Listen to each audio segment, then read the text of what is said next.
اے نبی آپ کی امت کے کچھ لوگ ایسے بھی ہیں وَيُؤْثِرُونَ عَلَىٰ أَنفُسِهِمْ وَلَوْ كَانَ بِهِمْ خَصَاصَةٌ کہ خود ضرورت مند ہیں اس کے اوپر اپنے اوپر دوسروں کو ترجیح دیتے ہیں۔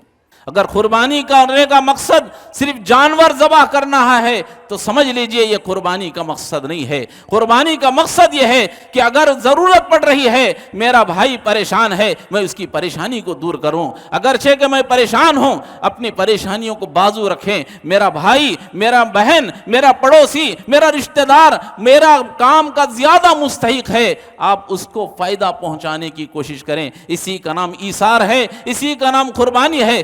یاد رکھو وہی قوم کامیاب ہو سکتی ہے جس کے اندر ایثار اور قربانی کا جذبہ ہے۔ وہ قوم کبھی کامیاب نہیں ہو سکتی جس کے اندر ایثار اور قربانی کا جذبہ نہ ہو۔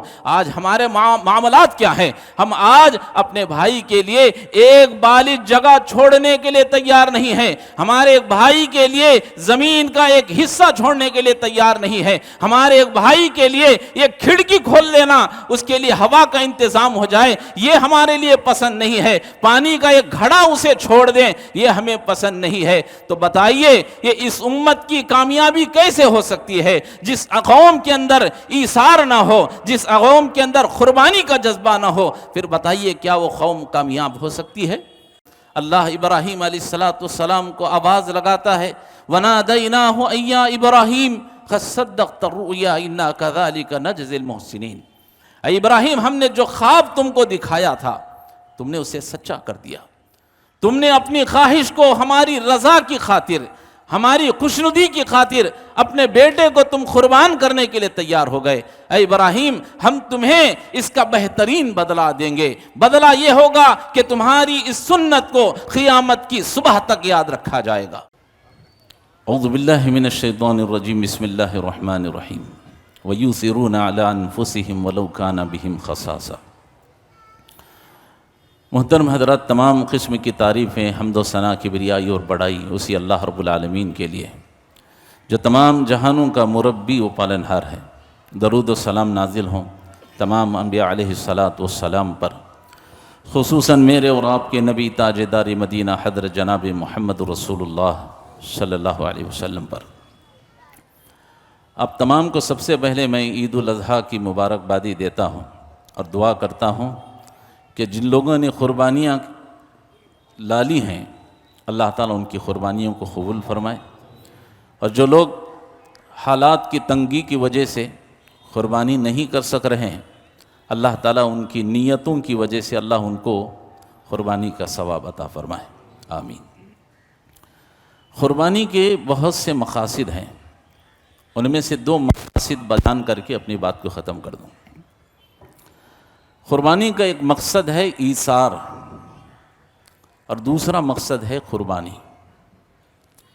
ایثار کہتے ہیں خود ضرورت مند ہو کر دوسری ضرورت کو پورا کرنا، اور قربانی کہتے ہیں اپنی پسندیدہ چیز کو اللہ کی رضا کی خاطر کر دینا۔ تو یہ دو جملے آج کے خطبے میں لے کر کے جائیں، اللہ ہم سب کو عمل کی توفیق عطا فرمائے۔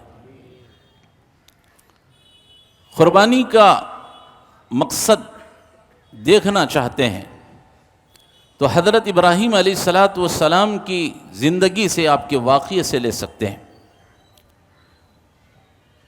حضرت ابراہیم علیہ السلام 80 سال سے زیادہ عمر ہو گئی، آپ کو اولاد نہیں ہوئی، رب سے دعا مانگتے رہے رب ہب لی من الصالحین۔ 80 پر 6 سال کے بعد آپ کی دعا قبول ہوئی۔ بڑی تمناؤں، خواہشوں، منتوں، مرادوں کے بعد حضرت ابراہیم علیہ السلام کی خواہش کو اللہ نے پورا فرمایا۔ جب بچہ بڑا ہوتا ہے تو ماں باپ اپنے بچے سے امید رکھتے ہیں کہ ہمارا یہ بیٹا بڑا ہو کر ہمارے بڑھاپے کا سہارا ہوگا۔ حضرت ابراہیم علیہ السلام کی بھی یہی چاہت تھی، آپ کی خواہش تھی کہ میرا بیٹا بڑا ہو کر میرا سہارا بنے۔ جب بیٹا جوان ہو گیا، اللہ تبارک و تعالی نے حضرت ابراہیم سے خواب کے ذریعے سے کہا کہ اے ابراہیم، آپ کی جو سب سے پسندیدہ چیز ہے آپ کا بیٹا، آپ اسے ہمارے لیے قربان کر دیں۔ اللہ اکبر۔ حضرت ابراہیم علیہ السلام حیران ہیں کہ دنیا کے اندر کبھی کوئی کسی نے اپنے بیٹے کو قتل نہیں کیا، بیٹے کے گردن پر چھری نہیں چلائی، اللہ کا حکم ہے۔ اور حضرت ابراہیم علیہ السلام نے اللہ سے نہیں پوچھا پروردگار میرے بیٹے کا قصور کیا ہے، میرا قصور کیا ہے، کس وجہ سے میں اپنے بیٹے کو ذبح کر دوں۔ آپ نے سوال نہیں کیا، آپ بیٹے کے پاس گئے، کہا یا بنیا انی ارا فی المنام انی اذبحک فانظر ماذا تری، اے بیٹے میرے رب کا حکم ہے کہ میں تجھے ذبح کر دوں، تیری رائے کیا ہے؟ اللہ اکبر۔ بیٹا بھی بڑا فرما بردار تھا، کہا یا ابت افعل ما تؤمر ستجدنی انشاءاللہ من الصابرین، اے ہمارے ابا اللہ نے جو آپ کو حکم دیا ہے آپ اسے کر گزریے، انشاءاللہ آپ مجھے صبر کرنے والوں میں سے پائیں۔ حضرت ابراہیم علیہ السلام نے رب کی رضا کی خاطر اپنے بیٹے کو زمین پر لٹا دیا، ہاتھ میں چھری لی، گردن پر چلا رہے تھے۔ اللہ اکبر۔ اس سے پہلے اس آسمان و زمین نے کبھی اس واقعے کو نہیں دیکھا کہ ایک باپ اپنے بیٹے کی گردن پر چھری چلا رہا ہو۔ اللہ رب العالمین کی رحمت جوش میں آتی ہے، اللہ ابراہیم علیہ السلام کو آواز لگاتا ہے، وَنَادَيْنَاهُ أَن يَا إِبْرَاهِيمُ قَدْ صَدَّقْتَ الرُّؤْيَا إِنَّا كَذَلِكَ نَجْزِي الْمُحْسِنِينَ۔ اے ابراہیم ہم نے جو خواب تم کو دکھایا تھا تم نے اسے سچا کر دیا، تم نے اپنی خواہش کو ہماری رضا کی خاطر، ہماری خوشنودی کی خاطر اپنے بیٹے کو تم قربان کرنے کے لیے تیار ہو گئے۔ اے ابراہیم ہم تمہیں اس کا بہترین بدلہ دیں گے، بدلہ یہ ہوگا کہ تمہاری اس سنت کو قیامت کی صبح تک یاد رکھا جائے گا۔ اور آج ہم اسی ابراہیم علیہ السلام کی سنت کو ادا کرنے کے لیے یہاں جمع ہوئے۔ تو میں بتانا یہ چاہتا ہوں کہ قربانی کا مقصد یہ ہے، قربانی کا ایک مطلب یہ ہے کہ اپنی خواہش کو رب کی مرضی کے لیے قربان کر دینا۔ اگر ہمارے پاس رب کی رضا کے لیے 10-15 منٹ وقت نہیں ہے، آدھا گھنٹہ وقت نہیں ہے، تو پھر بتائیے اللہ کی رضا کے لیے کیا ہم اپنی جان کو قربان کر سکتے ہیں، اپنے مال کو قربان کر سکتے ہیں، اپنے وقت کو قربان کر سکتے ہیں؟ کتنا بڑا افسوس کا مقام ہے۔ قربانی کا مقصد یہ ہے کہ اپنی خواہش کو رب کی رضا کے لیے قربان کر دیا جائے۔ ہماری خواہش گھروں میں لگی ہوئی ہے، اور اگر ہماری یہی خواہش رب کی خواہش سے ملتی نہیں ہے تو پھر ہماری قربانیوں کا فائدہ کیا؟ اللہ تعالی ہماری امت کو سمجھ عطا فرمائے۔ اور دوسری چیز ہے، قربانی کا ایک مقصد ہے ایثار۔ ایثار کہتے ہیں خود ضرورت مند ہو کر دوسرے کی ضرورت کو پورا کرنا۔ اور یہ مثال صحابہ کی زندگی میں آپ کو ملے گی۔ مکہ کے لوگ ہجرت کر کے مدینہ آئے، کھانے کے لیے ان کے پاس کھانا نہیں تھا، پہننے کے لیے کپڑا نہیں تھا، رہنے کے لیے چھت نہیں تھی۔ اللہ اکبر۔ مدینہ کے صحابہ نے جو مثال پیش کی ہے، قسم خدا کی تاریخ بیان کرنے سے قاصر ہے۔ کھانے کی ضرورت تھی، انہوں نے اپنا کھانا پیش کر دیا، کپڑوں کی ضرورت تھی، انہوں نے کپڑوں کو پیش کر دیا، اگر رہنے کے لیے چھت نہیں تھی، انہوں نے اپنے بھائیوں کے لیے، مہاجروں کے لیے، مکہ کے آئے ہوئے مسافروں کے لیے انہوں نے اپنے گھروں کو پیش کر دیا۔ میں کئی مثالیں دے سکتا ہوں، وقت نہیں ہے، ایک چھوٹی سی مثال بیان کر کے اپنی بات کو ختم کر دیتا ہوں۔ حضرت حذیفہ رضی اللہ تعالیٰ عنہ بیان کرتے ہیں، جنگ یرموک کا واقعہ ہے، کہتے ہیں کہ میرا چچا زاد بھائی جنگ میں شریک تھا، مجھے پتا چلا کہ میرا بھائی زخمی ہو کر کے پڑا ہوا ہے، میرے ہاتھ میں پانی کا مشکیزہ تھا، میں لے کر کے پہنچا کہ میں اپنے بھائی کو پلا دوں، تو دیکھا کہ میرا بھائی پانی کے لیے تڑپ رہا ہے۔ حضرت حذیفہ کہتے ہیں جب میں اس کے پاس پانی پلانے کے لیے پہنچا، قریب تھا کہ میں اسے پانی پلاتا، بازو سے آواز آتی ہے، مجھے شدت کی پیاس لگی ہے، کوئی ہے مجھے پانی پلا دے۔ ایک دوسرا آدمی زخمیوں سے چور ہے، پانی کے لیے ترس رہا ہے۔ اللہ اکبر۔ حضرت حذیفہ کہتے ہیں آدمی بازو والا تڑپ رہا ہے، کہتا ہے کوئی مجھے پانی پلانے والا، مجھے ایک گھونٹ پانی پلا دے۔ حضرت حذیفہ کہتے ہیں میرا چچا زاد بھائی پانی کے لیے تڑپ رہا تھا، اس نے کہا حذیفہ مجھ سے زیادہ پانی کی ضرورت میرے اس بھائی کو ہے، جاؤ اس کو پانی پلا دو۔ اللہ اکبر، اس کا نام ایثار ہے، خود ضرورت مند ہو کر دوسروں کی ضرورت کو پورا کرنا۔ قرآن نے یہی کہا، اے نبی آپ کی امت کے کچھ لوگ ایسے بھی ہیں وَيُؤْثِرُونَ عَلَىٰ أَنفُسِهِمْ وَلَوْ كَانَ بِهِمْ خَصَاصَةٌ، کہ خود ضرورت مند ہیں اس کے اوپر اپنے اوپر دوسروں کو ترجیح دیتے ہیں۔ کہا حذیفہ مجھے پانی کی ضرورت ہے لیکن میرا یہ بھائی مجھ سے زیادہ پانی کا مستحق ہے، جائیے آپ اس کو پانی پلا دیجیے۔ حضرت حذیفہ پانی کا گھڑا لے کر دوسرے بھائی کے پاس جاتے ہیں، وہ آدمی تڑپ رہا ہے، قریب تھا کہ پانی پلاتے، تیسری جگہ سے آواز آتی ہے پانی کی پیاس لگی ہے، کوئی ہے مجھے پانی پلا دے۔ حضرت حذیفہ کہتے ہیں، یہ دوسرا آدمی کہتا ہے حذیفہ مجھ سے زیادہ پانی کا مستحق میرا یہ بھائی ہے، جائیے آپ اس کو پانی پلا دیجیے۔ اللہ اکبر، یہی ایثار ہے۔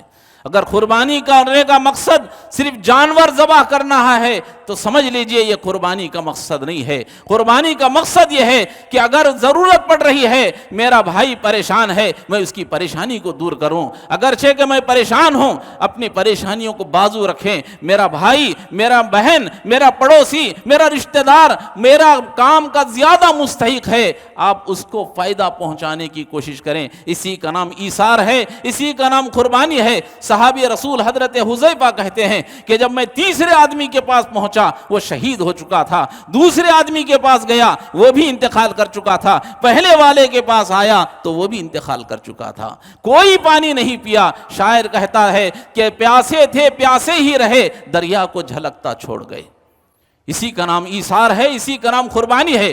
میں آج کے اس عید کے خطبے سے یہی پیغام دینا چاہتا ہوں، مسلمانوں اپنے اندر ایثار اور قربانی کا جذبہ پیدا کرو۔ یاد رکھو وہی قوم کامیاب ہو سکتی ہے جس کے اندر ایثار اور قربانی کا جذبہ ہے، وہ قوم کبھی کامیاب نہیں ہو سکتی جس کے اندر ایثار اور قربانی کا جذبہ نہ ہو۔ آج ہمارے معاملات کیا ہیں؟ ہم آج اپنے بھائی کے لیے ایک بالغ جگہ چھوڑنے کے لیے تیار نہیں ہیں، ہمارے ایک بھائی کے لیے زمین کا ایک حصہ چھوڑنے کے لیے تیار نہیں ہے، ہمارے ایک بھائی کے لیے ایک کھڑکی کھول دینا، اس کے لیے ہوا کا انتظام ہو جائے، یہ ہمارے لیے پسند نہیں ہے، پانی کا ایک گھڑا اسے چھوڑ دیں یہ ہمیں پسند نہیں ہے۔ تو بتائیے یہ اس امت کی کامیابی کیسے ہو سکتی ہے جس قوم کے اندر ایثار نہ ہو، جس قوم کے اندر قربانی کا جذبہ نہ ہو؟ پھر بتائیے کیا وہ قوم کامیاب ہو سکتی ہے؟ کبھی کامیاب نہیں ہو سکتی۔ اللہ کے لیے اگر اپنے آپ کو کامیاب کرانا چاہتے ہیں، ایثار اور قربانی کا جذبہ اپنے اندر پیدا کریں۔ یہی آج کے اس خطبے کا پیغام ہے۔ اللہ رب العالمین سے دعا ہے اللہ تعالی ہم سب کو کہنے سننے سے زیادہ ایک دوسرے کے لیے ایثار کا جذبہ پیش کرنے کی اللہ ہم کو توفیق عطا فرمائے۔ ابراہیم علیہ السلام نے اپنی پسندیدہ چیز کو رب کے راہ میں قربان کر دیا۔ ضرورت پڑنے پر ہم عہد کریں پروردگار آج ہم یہ تیرے راستے میں جانور قربان کر رہے ہیں، ضرورت پڑے ہم اپنے مال کو قربان کر دیں گے، ضرورت پڑے ہم اپنے بیوی بچوں کو قربان کر دیں گے، اگر تیری دین کی رضا کی خاطر اگر ہمیں اپنی جان کو قربان کرنا پڑے اللہ ہم کر دیں گے۔ یہ جذبہ یہاں سے لے کر کے جائیں۔ اللہ رب العالمین سے دعا ہے اللہ تعالی ہم تمام کو کہنے سننے سے زیادہ اس پر عمل کی توفیق عطا فرمائے، آمین۔ بارک اللہ لنا ولکم فی القرآن العظیم ونفعنا وإیاکم بالآیات والذکر الحکیم انہ تعالی جواد کریم ملک برحم علیم رب حلیم۔ الحمد للہ رب العالمین والصلاة والسلام علی رسول محمد وعلی آلہ واصحابہ اجمعین۔ ربنا آتنا فی الدنیا حسنة وفی الآخرة حسنة وقنا عذاب النار۔ ربنا ظلمنا انفسنا وإن لم تغفر لنا وترحمنا لنكونن من الخاسرین۔ ربنا اغفر لنا ولإخواننا الذين سبقونا بالإيمان ولا تجعل في قلوبنا غلا للذين آمنوا ربنا إنك رؤوف رحیم۔ اے الہ العالمین ہمارے گناہوں کو معاف فرما، ہماری خطاؤں کو درگزر فرما۔ اللہ ہم گناہ گار ہیں، خطا کار ہیں، سیاہ کار ہیں، جو بھی ہیں اللہ تیرے بندے ہیں، اللہ تو ہماری مغفرت فرما۔ اے الہ العالمین جو ہم نے قربانیوں کا ارادہ کر رکھا ہے اللہ ہماری قربانیوں کو قبول فرما۔ اے اللہ ہماری قربانیوں کے اندر اخلاص عطا فرما، خشیت الہی عطا فرما۔ اللہ تجھے راضی کرنے کا جذبہ ہمیں عطا فرما۔ اللہ ریاکاری نموز سے شیطان ہمارے پیچھے پڑا ہوا ہے، اللہ اس کے وسوسوں سے ہماری حفاظت فرما، اللہ اس کے ہتھ کنڈوں سے ہماری حفاظت فرما۔ اے الہ العالمین، جو بھی قربانیاں ہم کر رہے ہیں اللہ ہماری قربانیوں کو قبول فرما لے۔ اللہ قربانی کا جانور کا خون زمین پر گرنے سے پہلے اللہ ہماری مغفرت کا اعلان فرما دے۔ اے الہ العالمین، اے اللہ جو لوگ قربانیاں نہیں کر سکے ہیں استطاعت نہ ہونے کی وجہ سے، اللہ ان کو استطاعت نصیب فرما۔ اے اللہ نیتوں کو قبول فرما کر اللہ ان کو قربانی کا ثواب عطا فرما۔ اے الہ العالمین، اے اللہ ہم عید کے اس موقع پر اللہ ان لوگوں کے لیے دعا کرتے ہیں جو اس وقت بیمار ہیں، ہسپتالوں میں ایڈمٹ ہیں، گھروں میں ہیں، اللہ ان تمام کو صحت کاملہ عاجلہ نصیب فرما۔ اے اللہ ان شفاء کاملہ عاجلہ نصیب فرما۔ اے اللہ جو ہمارے بزرگ اس وقت انتقال کر چکے ہیں، ہماری مائیں بہنیں، اللہ ہم ان سب کے حق میں مغفرت کی دعا کرتے ہیں، اللہ ان سب کی مغفرت فرما دے۔ اے الہ العالمین، اس عید کے موقع پر جو دوسرے ملک کے لوگ ہیں، اللہ جتنے ہمارے مسلمان بھائی ہیں اس وقت عید کے وقت بھی وہ پریشان ہیں، اللہ ان کی پریشانیوں کو دور فرما دے۔ اللہ غیب سے ان کی مدد فرما دے۔ اللہ غیب سے ان کے لیے کپڑوں کا انتظام فرما دے۔ اللہ غیب سے ان کے لیے قربانی کے گوشت کا انتظام فرما دے۔ اللہ ہم کو ان قربانی کے اندر یتیموں، مسکینوں، بیواؤں کا خیال کرنے کی توفیق عطا فرما۔ اللہ ہمارے پڑوسیوں کا خیال کرنے کی توفیق عطا فرما، رشتہ داروں کا خیال کرنے کی توفیق عطا فرما۔ اے الہ العالمین، جو کچھ بھی ہم نے اے اللہ ذی الحجہ کے ان 10 دنوں میں عبادتیں کی ہیں، اللہ ہماری ان عبادتوں کو قبول فرما لے۔ اے الہ العالمین، ہم سب کی دعاؤں کو قبول فرما لے۔ اے اللہ ہمارے بہت سے نوجوان اللہ کام نہ ہونے کی وجہ سے اس وقت بہت پریشان ہیں، اللہ ہمارے بہت سے نوجوان پڑھ کر ہیں، جاب نہیں ہے، اللہ اس نوکری کے لیے پریشان ہیں، اللہ ان کے لیے رزق کے دروازے فرما دے۔ اللہ رزق کے دروازے کھول دے، معاش کے دروازے ان کے لیے کھول دے، اللہ روٹی روزی کے دروازے ان کے لیے کھول دے۔ اللہ اس وقت بہت لوگ روزی روٹی کے معاملے میں پریشان ہیں، اللہ اپنے غیب سے رزق کے دروازوں کو تو ان کے لیے کھول دے۔ اللہ ہم سب کے لیے رزق کو حاصل کرنا آسان فرما دے۔ اے الہ العالمین، جن کی شادیاں نہیں ہیں اللہ ان کی شادیوں کا انتظام فرما دے۔ اللہ جو بے اولاد ہیں اللہ ان کو اولاد عطا فرما دے، اور جن کی اولاد ہے اللہ ان کو نیک اور صالح بنا دے۔ اللہ ہم سب کی دعاؤں کو قبول فرما لے۔ ان اللہ و ملائکتہ یصلون علی النبی یا ایھا الذین آمنوا صلوا علیہ وسلموا تسلیما۔ اللهم صل على محمد وعلى آل محمد كما صليت على إبراهيم وعلى آل إبراهيم إنك حميد مجيد. اللهم بارك على محمد وعلى آل محمد كما باركت على إبراهيم وعلى آل إبراهيم إنك حميد مجيد. وصلى الله على خير خلقه محمد وعلى آله وأصحابه أجمعين برحمتك يا أرحم الراحمين والحمد لله رب العالمين.